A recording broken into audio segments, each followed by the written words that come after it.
So I'm really freaked out right now. A little background, I'm in my late 30s, and I live in a home with my brother, who works in personal security, and my fiance. I always feel really safe because my brother is at home at nights, and he is armed to the teeth. We have a pit bull who is very protective of us. So my brother recently took a temporary high-clearance security job in Arizona, so he's being put up in a hotel out there. Before he left, he showed my fiance Rob and I how to operate one of his guns, just in case. We live in one of the safest towns in America. Nothing bad hardly happens. It's like Mayberry. But with all this recent clown BS and the increase of drugs, it's better to be safe than sorry. So this begins 2 nights ago. My fiance goes to bed early because he has to be up by 5 o'clock most mornings for work. So we are in bed, me and him and the dog, and I have my headphones on, and I'm watching something on my tablet. Just a FYI, I snore bad, so my poor fiance wears earplugs. Around 11:30, my dog jolts out of a sound sleep and starts growling. She goes over to the window in our bedroom and starts growling louder, so I get up to check. I look outside and there's a man staring at me. He's skinny and old, grizzled gray hair, unkempt beard, vacant eyes.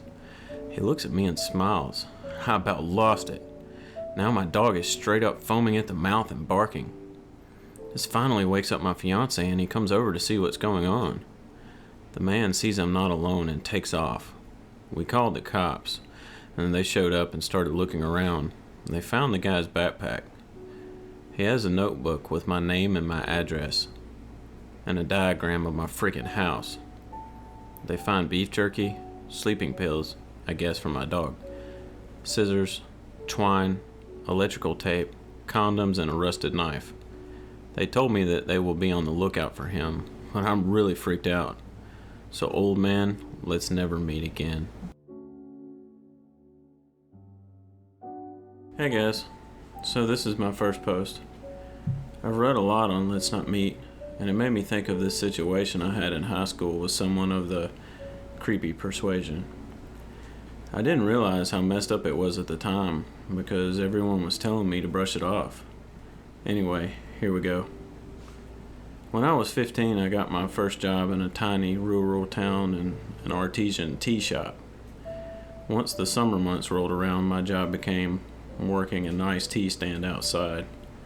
It wasn't a bad gig, but it did inspire a lot of irritating and slightly creepy individuals to talk to me for long periods of time.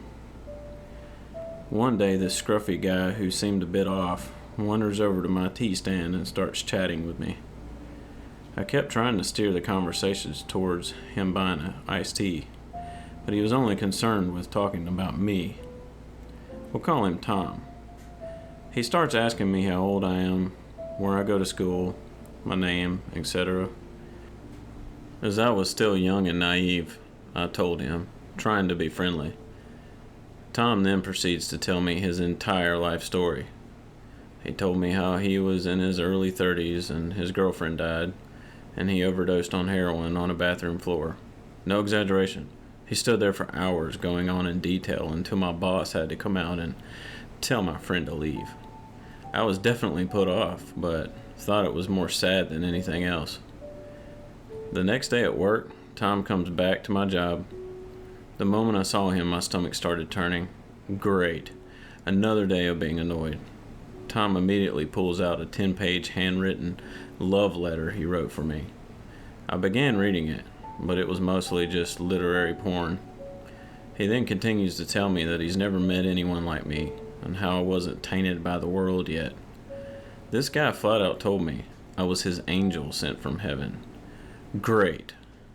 The next few days, Tom comes back every day I work with a letter. Eventually, I just began throwing them out or refusing to take them, and my boss had to tell him he wasn't welcome there anymore. If that wasn't where it ended, I probably would have forgotten about it by now. When he lost his chance to contact me while I was working, he started messaging me on Facebook. I recently looked back at some of the messages he sent me. One in particular was a fiction story he wrote about me, the conclusion of which was basically that I decided I was too beautiful to exist and that my existence was torturing him, so he pushed me off of a cliff. I would block his account, and he would make new ones and message me my poems, stories, letters from there. After a while, he must have gotten sick of me telling him to F off and stopped messaging me. Fast forward about a year and a half. I'm 17 and working at a dingy restaurant in the same town. It was a very laid-back job, and I got along well with my coworkers. One day, to my dismay, I see Tom walking through the door. I kid you not, I saw this guy's whole face light up with glee when he saw me. I'm surprised he didn't see the horror written all over me. Again, he comes straight to me and doesn't buy anything, just starts immediately saying how I look like an angel. I think he found me working here by accident, but once he figured it out, he was not giving up. He started coming by every single day, again and again, messaging me on Facebook all over again. I couldn't believe he was still doing this. One coworker I was close with, we'll call him Max, started picking up my vibe when this guy came in. He ended up telling me that he went to high school with him and that he got in trouble for stalking more than one girl, in addition for having a lot of drug issues. Basically, he was bad news. The next time Tom came in, there happened to be nobody else in the restaurant, and Max told him not so subtly to walk out and not come back. He didn't. To this day, Tom will still occasionally message me on Facebook from a blank account and tell me how much I'm torturing him. I'm not sure if he ever had real malicious intentions for me, but for the sake of my sanity, let's not meet again, Tom. This happened when I was 11 years old, and my friend Casey was sleeping over at my house. One thing to note is I have sleep apnea, which will usually be a bother to anyone who's sleeping over, but Casey was a very heavy sleeper. I doubt a bomb could have woken her. Anyway, at around 11 p.m., we both decided to call it a night.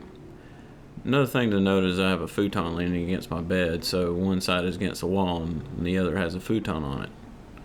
Anyway, I remember not knowing what time it was, so I used my hand to scan the floor for my phone. When I found it, I turned it on.